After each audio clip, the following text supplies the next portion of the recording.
Hello everyone, welcome to the world of Scientia. ഇന്ന് HSC English ക്ലാസ്സിൻ്റെ part ബിയിൽ മൂന്നാമത്തെ പോയമായ ഓൺ ഹിസ് ബ്ലൈൻഡ്നെസ് ആണ് നമ്മൾ നോക്കാൻ പോകുന്നത്. On his blindness written by John Milton. ആദ്യം തന്നെ നമുക്ക് ജോൺ മിൽട്ടനെ കുറിച്ച് നോക്കാം. അപ്പോൾ ജോൺ മിൽട്ടനെ കുറിച്ച് നോക്കിയാൽ, John Milton he was born in London on December 9, 1608 and died in the year 1674 ആണ്. ഒരു മിഡിൽ ക്ലാസ് ഫാമിലിയിലാണ് ജനിച്ചത്. അപ്പോൾ ഇത്രയും അദ്ദേഹത്തിൻ്റെ ആ ഒരു ഡേറ്റ് ഓഫ് ബർത്ത് നോക്കിയാൽ മതി. പിന്നെ അദ്ദേഹം ഒരുപാട് പോയംസ് എഴുതിയിട്ടുണ്ട്. അദ്ദേഹത്തിന് ഈ ഒരു കവിത ഓൺ ഹിസ് ബ്ലൈൻഡ്നെസ് എന്ന് പറയുന്ന കവിത അദ്ദേഹത്തിന് തൻ്റെ കാഴ്ച നഷ്ടപ്പെട്ടത് മൂലം അദ്ദേഹം അതുകൊണ്ട് തന്നെ എഴുതിയതാണിത്. അതുകൊണ്ട് തന്നെ ഇതൊരു ഓട്ടോബയോഗ്രഫിക്കൽ സോണറ്റ് എന്നാണ് ഇത് അറിയപ്പെടുന്നത്. നമുക്ക് കവിതയിലേക്ക് പോവാം. ഓൺ ഹിസ് ബ്ലൈൻഡ്നെസ് നമുക്ക് റിസൈറ്റ് ചെയ്യാം. On his blindness.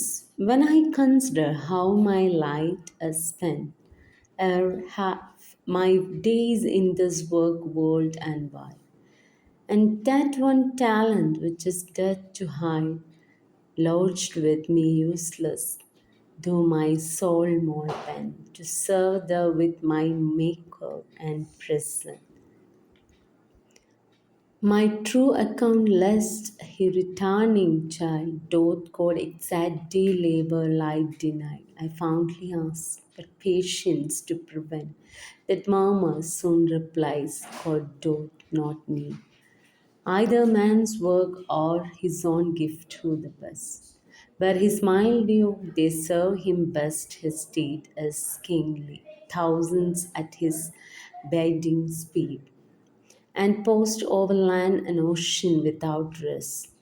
They also serve who only stand and wait. ഇതിൽ എക്സാം ഓറിയൻറ്റഡ് ആയിട്ട് നമ്മൾ നോക്കുകയാണെങ്കിൽ ഇതിൻ്റെ first and last line very important. On his ബ്ലൈൻഡ്നെസ്സിൻ്റെ ഫസ്റ്റ് ലൈൻ നമ്മൾ നോക്കാം. When I consider how my light is spent, അത് ഓർത്ത് വയ്ക്കണം. ആൻഡ് ദ ലാസ്റ്റ് വൺ എന്താ, they also serve who only stand and wait. അത് ആ രണ്ട് ലൈൻസും വെരി ഇമ്പോർട്ടൻ്റ് ആണ്. നമ്മൾ ഓരോ പോയിൻറ്റ്സ് നോക്കുമ്പോൾ ഫസ്റ്റ് ആൻഡ് ലാസ്റ്റ് ലൈൻസ് നോക്കുക. കാരണം ഈ ലൈൻസ് വന്നിട്ട് ഇത് ഏത് പോയത്തിലാണെന്നൊക്കെ ചോദിക്കാം. ഓക്കെ, അപ്പോൾ അത് ഇമ്പോർട്ടൻ്റ് ആണ്. നമുക്ക് ഇനി ലൈൻ ബൈ ലൈൻ സമ്മറി ഒന്നും നോക്കണ്ട, ഞാനൊരു ഷോർട്ട് സമ്മറി പറഞ്ഞു. ഇത് actually this is an autobiographical sonnet. കാരണം അദ്ദേഹത്തിൻ്റെ ജീവിതത്തിൽ അദ്ദേഹത്തിനുണ്ടായ ഒരു വലിയ പ്രശ്നത്തിൽ നിന്ന് എഴുതിയ ഒരു കവിതയാണ്. ഇതൊരു സോണറ്റ് എന്ന് പറഞ്ഞാൽ നമുക്ക് ഓൾറെഡി അറിയാം, സോണറ്റ് കണ്ടെയ്ൻസ് 14 ലൈൻസ്. ഇതും അതുപോലെ തന്നെ 14 വരികളുള്ള ഒരു കവിതയാണ്. This poem is divided into octave and sestet. രണ്ടായിട്ടാണ് ഇത് ഡിവൈഡ് ചെയ്തേക്കുന്നത്. 2 ക്വാട്രൈൻസും ലാസ്റ്റ് 2 സ്റ്റാൻസസ് 3 ലൈൻസ് ഈച്ച്. അപ്പോൾ അതാണ് ഫസ്റ്റ് ഒക്ടേവും സെക്കൻഡ് സെറ്റുമായിട്ട് ഡിവൈഡ് ചെയ്യുന്നുണ്ട്. ഓക്കെ, ഇതിൻ്റെ സമ്മറി എന്താണെന്ന് വെച്ചിട്ടുണ്ടെങ്കിൽ, അതിൻ്റെ ഷോർട്ട് സമ്മറി പറയുകയാണെങ്കിൽ ഇതിൽ മെയിൻ തീം എന്ന് പറഞ്ഞാൽ ദ സുപ്രമസി ഓഫ് ഗോഡ് അല്ലെങ്കിൽ ഫെയ്ത്ത് ഇൻ ഗോഡാണ്. ഞാൻ ആദ്യമേ പറഞ്ഞു, അദ്ദേഹത്തിന് പാരമ്പര്യമായിട്ട് കുറേ പേർക്കൊക്കെ അദ്ദേഹത്തിൻ്റെ ഫാമിലിയിൽ ബ്ലൈൻഡ് ആയിട്ടുള്ള ആളുകളുള്ളത് കൊണ്ട് തന്നെ അദ്ദേഹത്തിന് അറിയായിരുന്നു തൻ്റെ കാഴ്ച ഒരിക്കൽ നഷ്ടപ്പെടുമെന്ന്.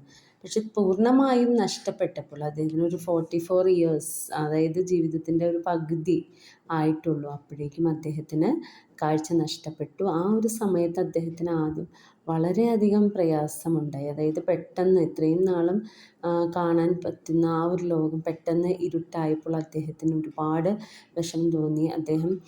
ദൈവത്തിനോട് അദ്ദേഹത്തിന് ആദ്യം ദേഷ്യം തോന്നി. കാരണം ഇത്രയും കഴിവുള്ള എനിക്ക് അദ്ദേഹം എന്തുകൊണ്ടാണ് ഈ ഒരു ദൈവം അദ്ദേഹത്തിന് ഈ ഒരു പ്രശ്നം നൽകിയെന്നോർത്ത് അദ്ദേഹം ആ ദൈവത്തിനോട് ആദ്യം അദ്ദേഹത്തിന് ദേഷ്യം തോന്നി. പിന്നീട് അദ്ദേഹം ദൈവത്തെ വളരെയധികം പ്രകീർത്തിക്കുകയാണ് ഈ കവിതയിലൂടെ. അദ്ദേഹം പറയാണ് ദൈവം ഒരാളെയും പ്രത്യേകമായി ഒരു പരിഗണനയും നൽകുന്നില്ല, എല്ലാവരെയും ഒരേപോലെയാണ് കാണുന്നത്.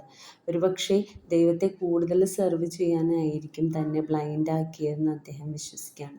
അപ്പോൾ കൂടുതൽ കാഴ്ചയുള്ള സമയത്തേക്കാൾ കൂടുതൽ മനോഹരമായി താൻ ദൈവത്തെ പ്രകീർത്തിക്കാനും ദൈവത്തിന് സെർവ് ചെയ്യാനും അദ്ദേഹം തുടങ്ങുകയാണ് ഈ ഒരു കവിതയിലൂടെ.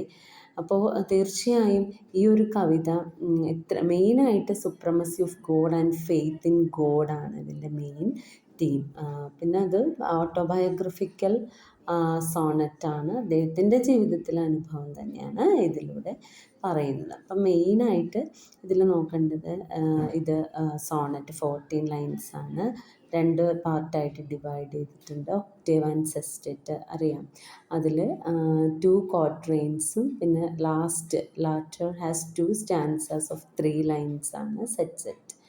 അത് നോക്കുക. പിന്നെ ഇതൊരു പെട്രാക്കിയൻ സോണറ്റാണ്. പെട്രാക്കിയൻ സോണറ്റിന് അതിൻ്റെ റൈം പാറ്റേൺ ഓർത്തിരിക്കണം. അതൊക്കെ ക്വസ്റ്റ്യൻ ആൻസേഴ്സിൽ വരും. അപ്പോൾ നമുക്ക് കാണാം.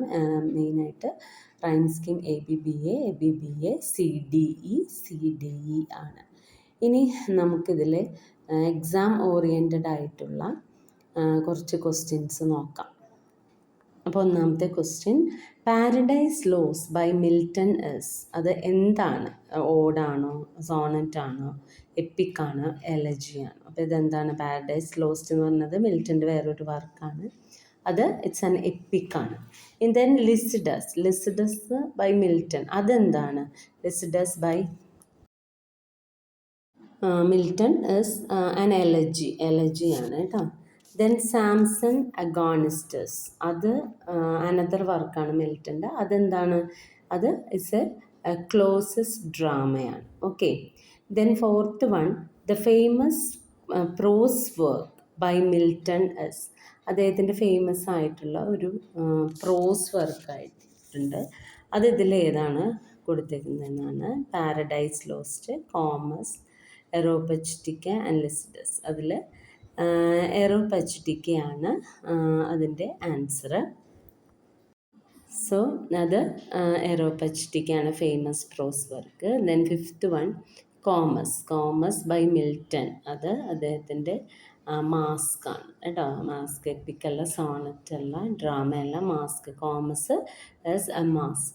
Then rhyme scheme on his blindness. Rhyme scheme very important ആണ്, അതൊന്ന് പഠിച്ചു വയ്ക്കുക. പെട്രാർക്കൻ സോണറ്റാണ്. അപ്പോൾ അതിൻ്റെ rhyme scheme ABBA CDE. Then what is the subject of Milton's Areopagitica? അപ്പോൾ നേരത്തെ കണ്ടു Areopagitica അതിൻ്റെ ഫേമസ് പ്രോസ് വർക്കാണ്. അതിൻ്റെ സബ്ജക്റ്റ് മെയിൻ തീം എന്താണെന്ന് വെച്ചാൽ ലിബർട്ടി ഓഫ് പ്രസ് ആണ്. ദെൻ മിൽട്ടോണിക് സോണറ്റ് ഹാസ്, എന്താണ് മിൽട്ടോണിക് സോണറ്റ്സിന് എപ്പോഴും നേരത്തെ പറഞ്ഞു അൻ ഒക്ടേവും അതിൻ്റെ സെറ്റ് അല്ലേ. അപ്പോൾ ഒക്ടേവും സെറ്റും ഉണ്ടാവും. Then the word caesura means what? എന്താണ് സെഷുറ എന്ന് പറയുന്ന അതിൻ്റെ മീനിങ് എന്താണ്? Actually its meaning is a pause എന്നാണ് കേട്ടോ. ദെൻ 10th one, Milton's on his blindness is, അതെന്താണ്? Religious sonnet. ഞാൻ പറഞ്ഞു ഫെയ്ത്ത് ഇൻ ഗോഡാണ്, അപ്പോൾ അതുകൊണ്ട് തന്നെ റിലീജിയസ് സോണറ്റാണ്. On his blindness is based on, എന്താണ് ബേസ് ചെയ്തിരിക്കുന്നത്? Based on parables of the talents ആണ്. Parables of the talents. Then the word talent in Milton sonnet means, talent എന്ന് ഇവിടെ ഉദ്ദേശിക്കുന്ന അതിൻ്റെ മീനിങ് എന്താണ്? The word talent means talent of poetry ആണ്. Then who is known as the lady of the colleague by his mates, who is known as Milton. Okay. Then who is a poet of Puritan age? Puritan age famous ആയിട്ടുള്ള ഒരു പോയറ്റാണ് Milton.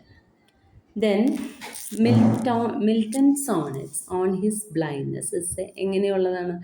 Already പറഞ്ഞു അത്. On his blindness എന്ന് പറയുന്നത് it's an autobiographical sonnet ആണ്. It's an autobiographical sonnet. Then who comes Milton rescue? At the crucial moment of the letter disappointment in the poem on his play. അപ്പോൾ അദ്ദേഹത്തെ ആ crucial മൊമെൻറ്റിൽ disappointment in the letter disappointment in the poem on his blindness who comes ആരാ വന്ന് patience ആണ് കേട്ടോ patience then who state is kingly in Milton's view kingly means എൻ്റെ ആൻസറാണ് ഗോഡ്സ് സ്റ്റേറ്റ് ആണ് God's state then who post over land and ocean without rest. Answer ഇവിടെ angels ആണ് കേട്ടോ angels then last one that murmur soon replies here the word murmur എന്ന് പറയുന്നത് ഇവിടെ എന്താണ് ഇവിടെ മർമറിങ് മീൻസ് പ്രേയേഴ്സ് ആണ് സോ ഒരു 19 ക്വസ്റ്റ്യൻസ് ആണ് ഇതിലുള്ളത് അപ്പോൾ ഓക്കെ താങ്ക് യു